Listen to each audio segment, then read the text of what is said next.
তাহলে কি বোঝা গেল? আমাদের প্রয়োজন হবে আমাদের পাই না। সেখানে আমাদের আমি যদি আদালাই করলাম বা আওয়ালাই করলামের 350 বছর পরে এখানে পরিচয় হয়। ওনারা এখানে আল্লাহর কাছে কান্নাকাটি করে, ওনাদের কোনো মা হচ্ছে না। যখন আল্লাহ রাব্বুল আলামিন তাদেরকে শিখাই দিচ্ছে উন্নত দেওয়া বলি, তখন ওনারা যখন মুক্তি বলেন রব্বানা যালামনা আনফুসানা ওয়া ইন লাম তাগফির লানা ওয়া তারহামনা লানাকুনান্না মিনাল খাসিরিন। এটা আমাদের হযরত আদম আলাইহিস সালামের শ্রেষ্ঠ দোয়া। এটা আমরা সম্মানিত ভিউয়ার্স, আমরা গাড়ি থেকে নেমে আরাফাতের ময়দানে গাড়ি থেকে নেমে জাবালে রহমত পাহাড় দেখার জন্য সবাই পায়ে হেঁটে যাচ্ছি।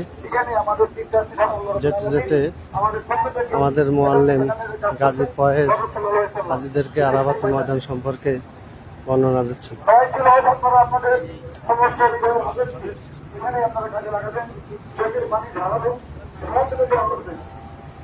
নাম কি? নাম কি? বাড়ি কোথায়?